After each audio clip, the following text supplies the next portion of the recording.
Hello dear students, welcome on this e-learning platform of Apex Institute of Physics. In this video we will talk about RC circuits. Here R is representing resistance, C is indicating capacitance of a capacitor. That means in the circuit we will have at least two elements, resistance and capacitor.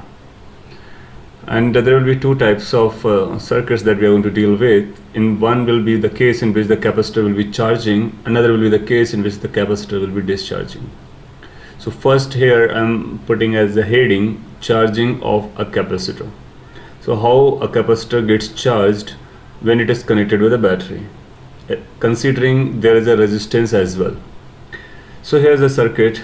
Let's say this E is indicating EMF, so this E is basically for EMF, and you know what the EMF is, this electromotive force, you know that. And there's as for switch that has been open now in the open condition, and then there is another element. This element, when we show in this fashion and written as R, then this R is called resistance and this element is called resistor. So for this resistor, this R is the resistance. Another element on this circuit is a capacitor whose capacitance is C. And this is the circuit. Now we know this is the positive terminal of the battery and this is the negative terminal. Now if the switch is open as shown over here, there will be no charge flowing in the on this circuit, and the circuit is not complete. So whatever the charge on this capacitor will be, that will be the initial charge. To make it simpler, we will assume, so we are assuming, that means let capacitor, that is C, is initially uncharged.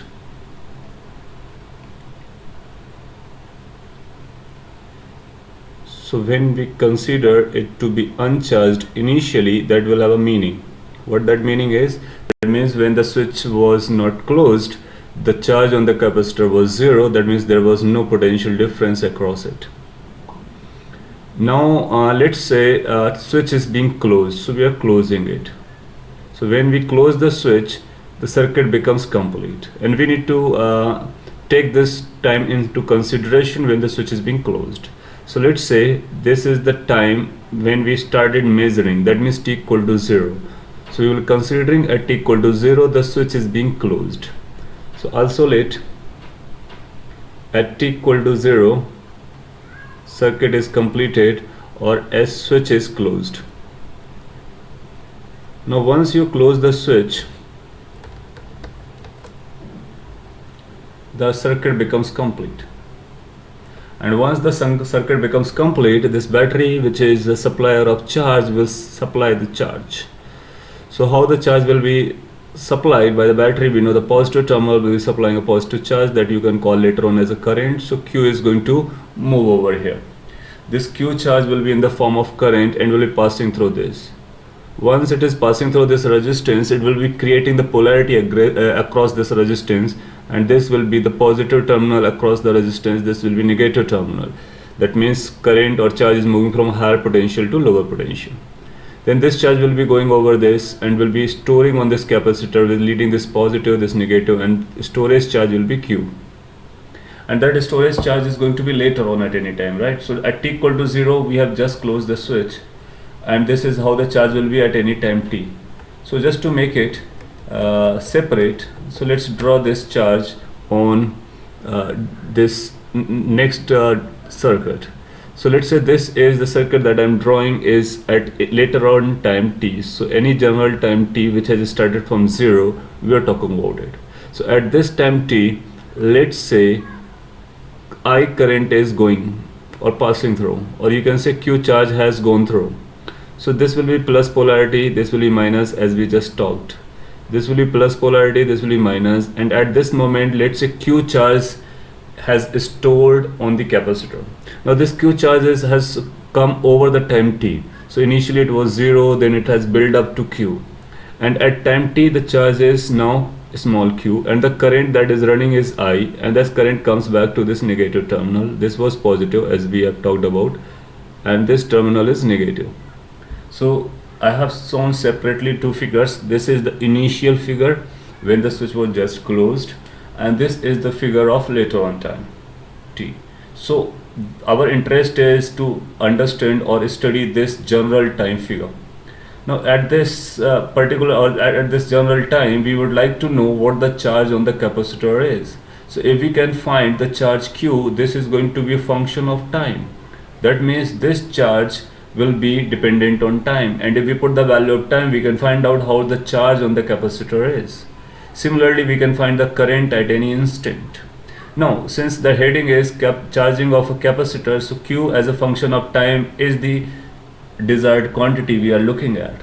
If we are able to find this expression, that means this will be the charge on the capacitor at any time, and we will find this charge will be increasing. That means this is going to indicate charging of the capacitor. So let's try to find out the charge on this capacitor as a function of time. There will be a little bit mathematics involved, so we will make the equations and we will try to solve those equations to find out the charge as a function of time. So at any time t in this circuit, we can apply the Loops law. So using the Loops law or Kirchhoff's law that we know, on that loop at t equal to t time, general time. So using the Loops law, that Loops law is going to give us, let's say start from this point and try to write the potential drops and sum them up to 0. So first element is resistance. Across the resistance, the potential drop is going to be I into R. When we move through this capacitor, the next element, and we will find again plus to minus, so there is a drop. Across the capacitor, potential drop is Q by C. So this is again Q by C, positive. Then finally we will be encountering this battery, and battery has an EMF E.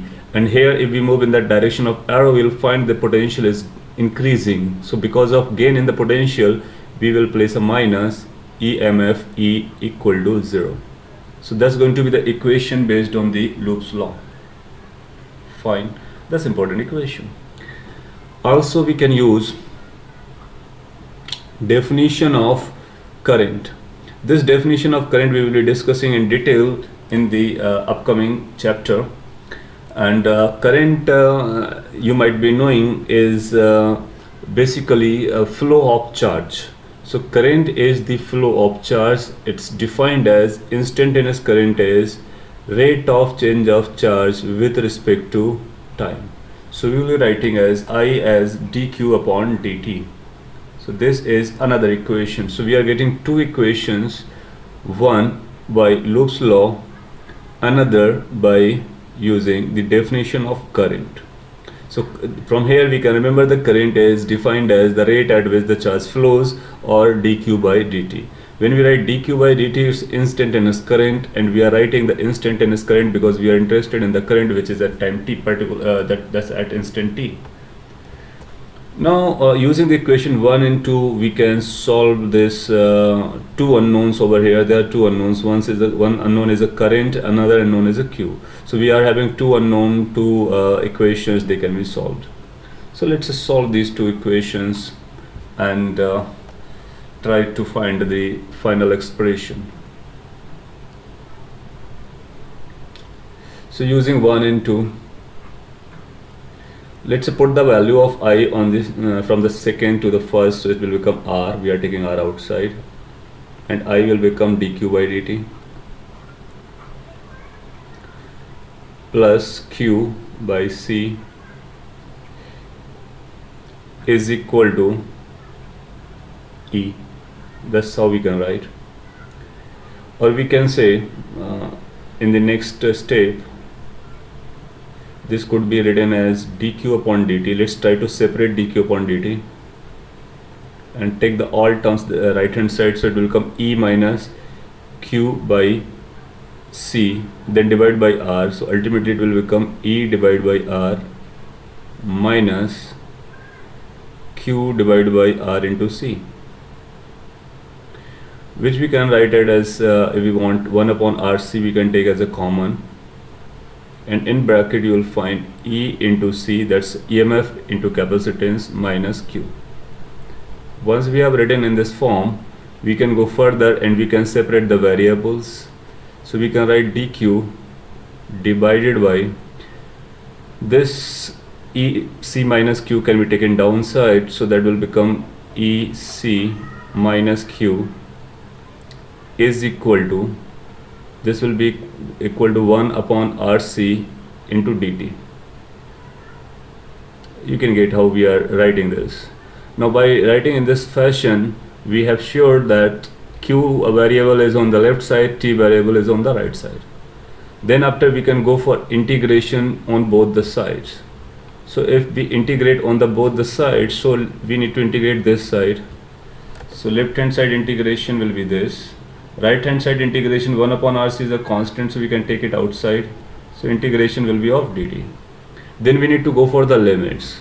We started from 0 time and we are at any time t. Here we need to put the limit of Q, that is the charge on the capacitor. Initially charge on the capacitor was 0 and at t time charge on the capacitor came out to be Q. Now here there is an important point. If it was said that the capacitor had initial charge, so if the initial charge that we assumed uncharged 0, if it is non-zero, so we need to place that non-zero value over here. So if the capacitor has initial charge, so that initial charge has to be placed as a limit over here. That's a difference you need to make it. With this difference you will get your calculation proper. Now let's go ahead and simplify this integration. We can do this integration. This is 1 upon x type, and 1 upon x comes out to be ln x, you know that. So I'm solving over here itself. So this will further go as minus, we divide by a factor or the coefficient of the variable. So coefficient of the variable is -1. If we divide by -1, so that will bring a minus, and this entire step will become ln, that is log, and in the bracket you will be having EC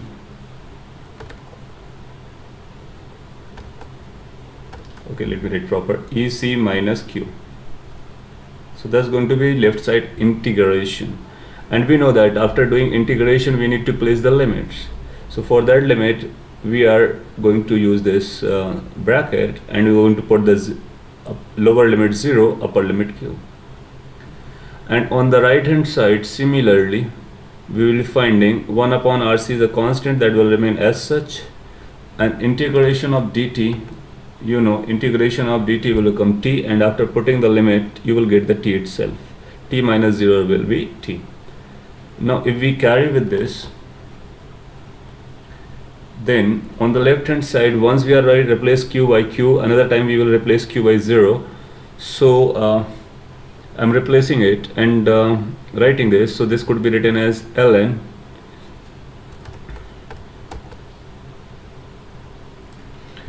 in bracket, it is EC minus Q, that's when we place the upper limit, minus ln EC minus 0 when we place lower limit, and this is equal to, now this earlier there was a minus sign, I'm placing the minus sign over here, so that will become on the right hand side minus T upon RC. Right, so this can be further simplified by using the formula of ln m minus ln n, so that's become ln m divided by n. So using the logarithm property we can simplify this left hand side further, so that will become ln in bracket EC minus Q divided by E into C. This entire terms come out to be minus T divided by RC. Now if you look this expression carefully, this expression has Q as an unknown and T as a variable, right? So that means by further simplification from here we can find Q as a function of time. So to do that calculation, let's go to the new slide and complete it. So for this circuit, after solving the equations that we made in the previous slide, we got this expression. This was ln EC minus Q divided by EC is equal to minus T upon RC. This is what we were solving. Now let's go further ahead and use the again property of logarithm. This logarithm can be removed by writing as exponential. So this will be equal to EC minus Q divided upon E into C, which is equal to e raised to power minus t upon RC. So minus t upon RC is going to be the power over this exponential. Now we can go for the multiplications and simplifications. So this will be equal to EC minus Q is equal to EC. This E is for EMF, and again into multiply by this exponential t upon RC with a negative sign. Further, we can go ahead and write Q as, now we take this side, so this E and C can be taken as a common. So if we take E and C as a common, it's going to be 1 minus e raised to power minus t upon RC.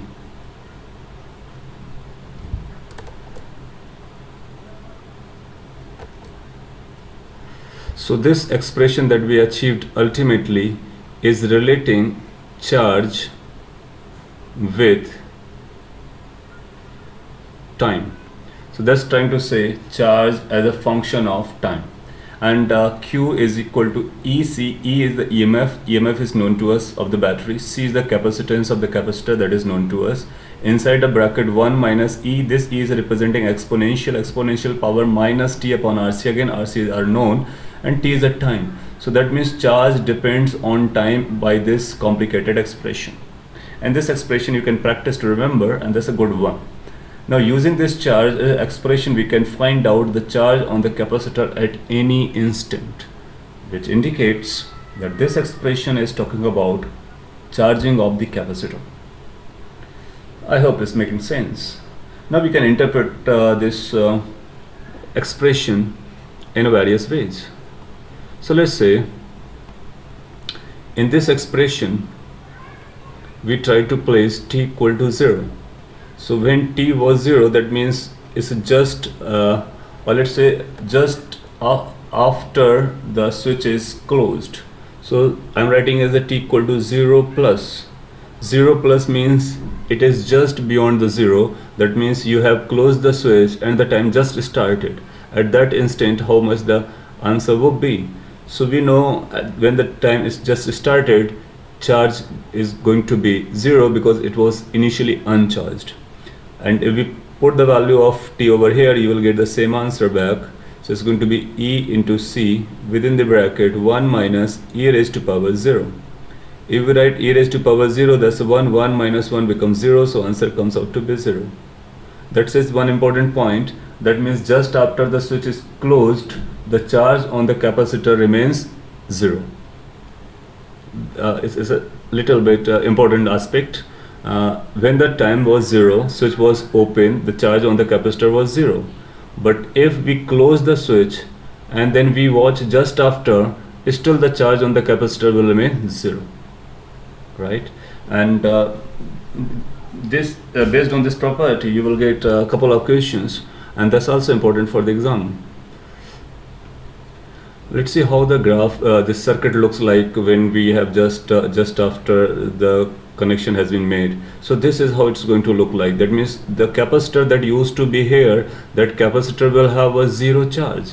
Since it has a 0 charge, then the potential difference across the capacitor will be 0. So the two plates that used to be here will have a no potential difference. Since there is a no potential difference, that means we can always join them by line. Once we have joined with this wire, that means there is no capacitor at all. So that means we can always draw the circuit in a simplified version just after the connection is made. That means just after at t equal to 0, just after at t equal to 0, you will find the capacitor will be behaving as if just like a wire, as if it is a conducting wire. That's all. So this circuit can always be replaced by this. Once we are able to replace by this, we can easily find out how much the current is going to flow in this. So if you write this as I is a current, then you'll find at this particular instant that we are writing at t equal to 0 plus, you'll find as per the Loops law, IR minus E will become equal to 0. that will lead us lead to this thing. I is going to be equal to EMF divided by R. So EMF divided by R is the current at the instant just after the connection has been made. And when the just after connection has been made, the charge in the capacitor is 0. So these are the two important aspects just after the connection has been made. And the circuit which used to be this circuit will be simply this circuit just after in just after condition, right? So that's important point. Now let's talk about another time, which is later on. That means after long time. So after long time,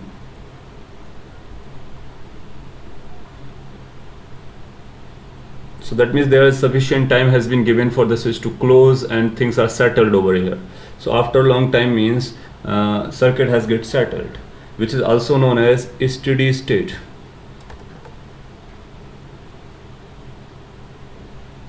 Steady state. So in the condition of steady state or after long time, how it is going to or the circuit is going to behave, thus we are interested in. Let's see. Well, this is also called in terms of t, we say t is very large, so t tending to infinity. That's not the right way to say, but we can say t is a very large in comparison to RC. That means t upon RC, we talk about t upon RC, thus going to be leading to infinity. So t has a very high value as compared to RC. So this is another important condition in which we need to see how the circuit behaves. Okay, so let's see how it's going to behave. So let's place t upon RC as infinity in this above expression and try to find out what the Q is going to be. So at that particular situation, we will find Q equal to E into C inside the bracket 1 minus e raised to power minus infinity. So if it is coming e raised to power minus infinity, we know that's tending to 0. So that becomes 0. If it is a 0, then this will become simply E into C. So the charge on the capacitor is going to be EMF into capacitance, right? And if this is the charge, then we can redraw the circuit for this particular case. So here is the circuit. There will be R, yes. There will be a capacitor, yes. This capacitor has a capacitance C. And if we talk about the charge, that charge is Q, and that charge Q is having value E into C. That means the potential difference across the capacitor, if we look at the potential difference across the capacitor, it's going to be Q by C, and Q is CE divided by C, so answer will be E. That means this capacitor will have a potential difference same as that of the battery. Now if this is the potential difference of the battery, same is here, so we'll write the Kirchhoff's Loops law. We will find the current has to be 0. That means there has to be 0 potential difference across resistance.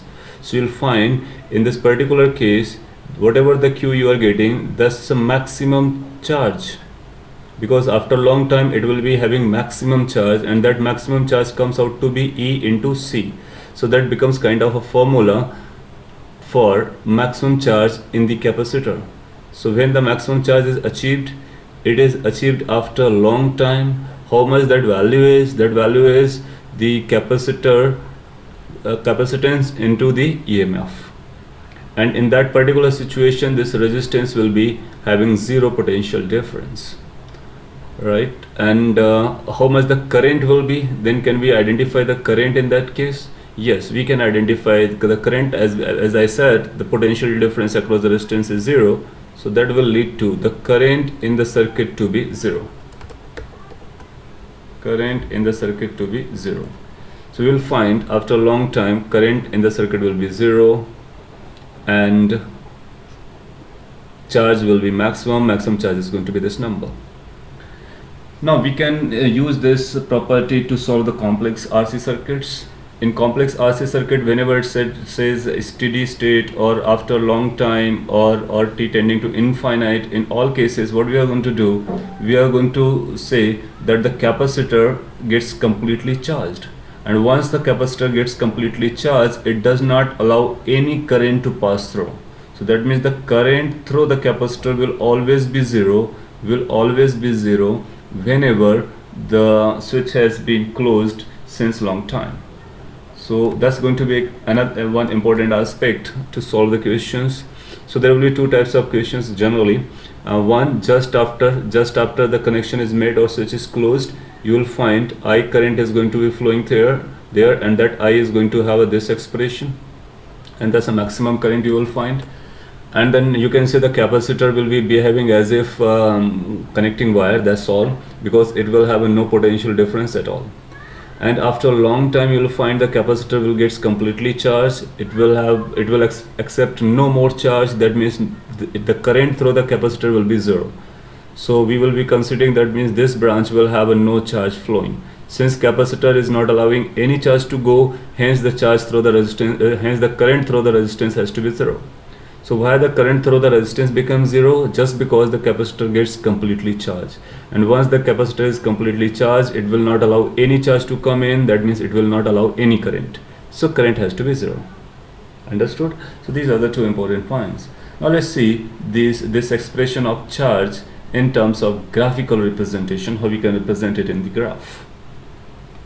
Now let's see graphical representation of those quantities. So we have found out the charge on the capacitor at any instant as Q is equal to C into E or E into C within a bracket 1 minus e raised to power minus T upon RC.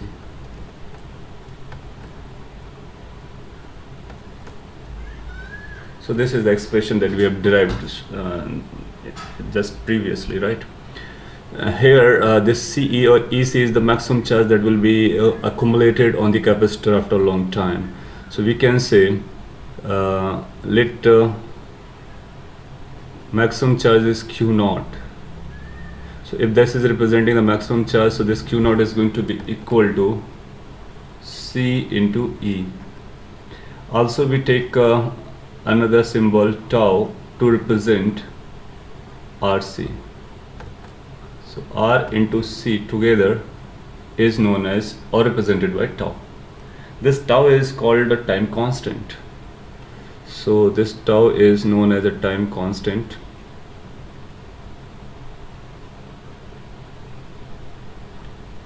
Now this time constant has a unit same as the unit of time. So that's an important aspect. Now since tau by tau and t, they are the power of the exponential, and we know the exponential power is a unitless. So whatever the unit of t is, the same has to be of this RC or tau, and we know that t has a unit of time, so RC must also have a unit of time, that is second. So tau has a unit second, so this has a unit second.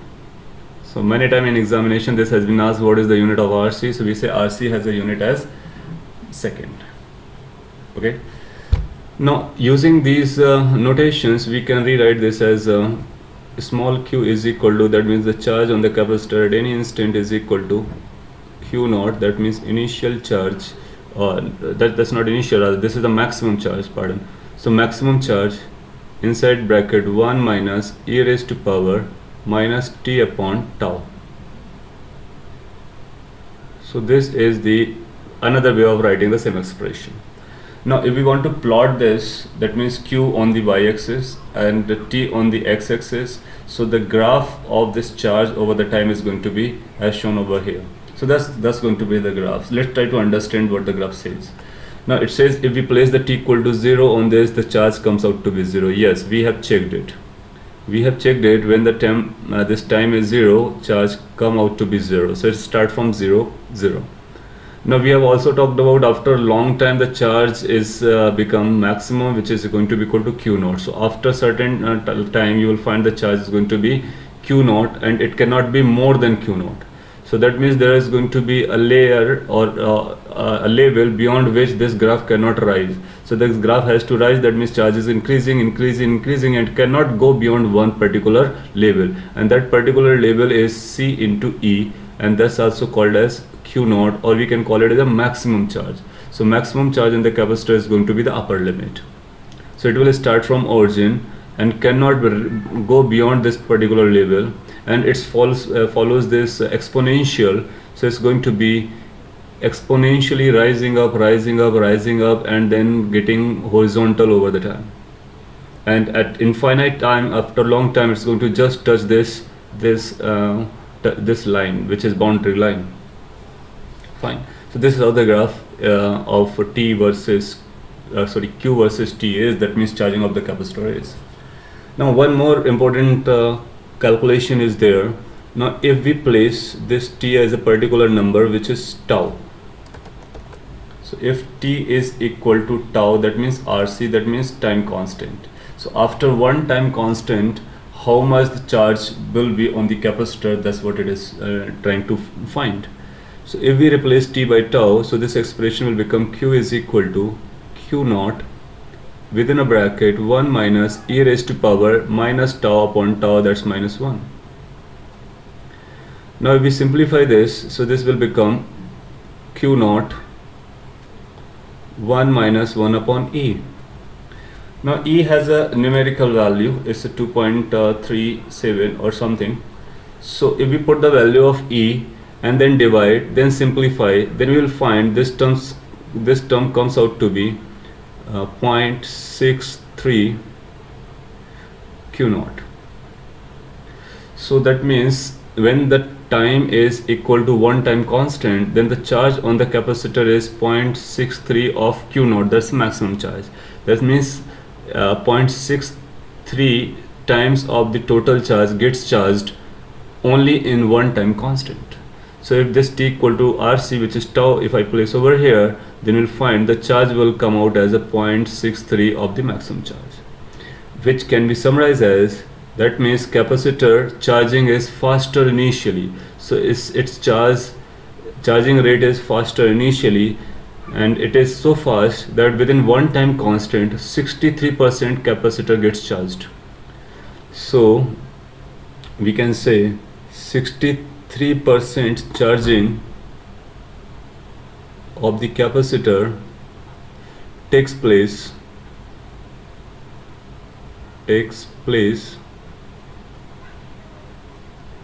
only in one time constant,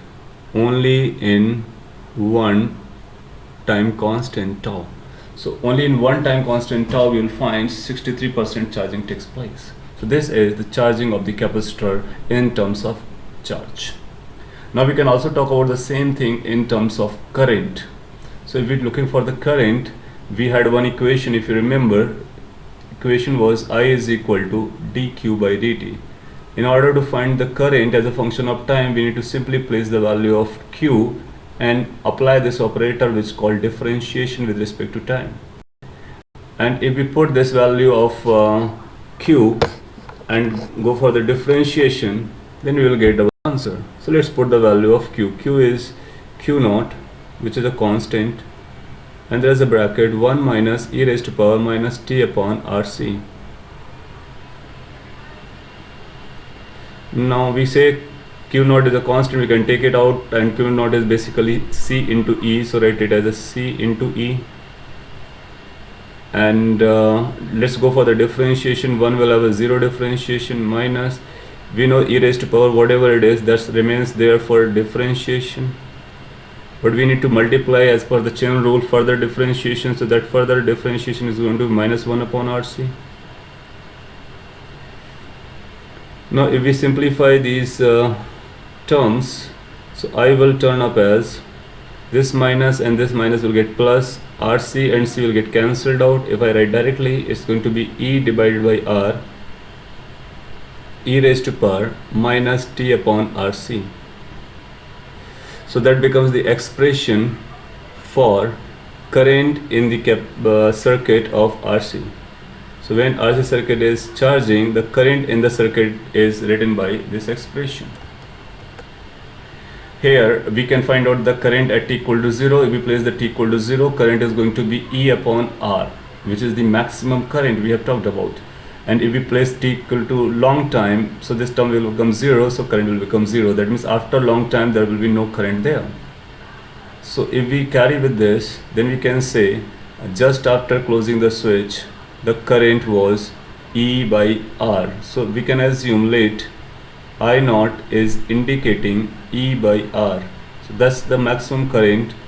Hence this can be rewritten as the current at any instant is going to be I naught e raised to power minus t divided by tau. So this is how we can also write the expression of this. E naught is the maximum current. So at t equal to 0 should be the maximum current. So there is a graph. I on the y-axis, t on the x-axis, I versus t. That means current graph. Now this says when the current when the time is 0, the current is maximum, which is equal to I naught. So that's I naught. When the time becomes long, the current decreases and decreases exponentially and becomes 0 after long time. Again we can talk about for a particular t, which is t equal to one time constant. So we place t equal to RC, that's a one time constant. I will be equal to I naught e raised to power minus 1. So you'll find this e raised to power minus 1, that is 1 upon e, is come out to be 0.37. So it's going to be 0.37 e naught or this I naught. That means after one time constant, so if we talk about one time constant, let's say this is one time constant t equal to tau or RC, the current becomes 0.37 I naught. So which means the current decreases and current remains only 37% in the circuit of its maximum value. That means how much reduction has been taken place. Current has also reduced by 63%. So we can conclude in this particular charging case, current decreases, current in the circuit decreases, charge in the circuit increases, and both increasing or decreasing are faster initially and slower later on. In one time constant, 63% charging takes place, and in one time constant, 63% decrease in the current takes place. So we can claim from here current decreases by 63%, I decreases by 63% in one time constant. So within one time constant, current decreases by 63%, and how much remain? It remains only 37%, right? So these graphs are very important, these numbers are also important, so we can remember this. And the two formulas that we have talked about, this charge expression and then current expression for charging of the capacitor, is very, very important. Fine, so you just make your notes, and remember thing, if you have doubt or any question or query, you can always ask either in comment or messaging. Now we will be moving towards another part of it in which we will see how the discharging of the capacitor takes place. So that will be made in the next video, and in this video that's sufficient. So please do your needful things. Thank you for watching. Have a great time.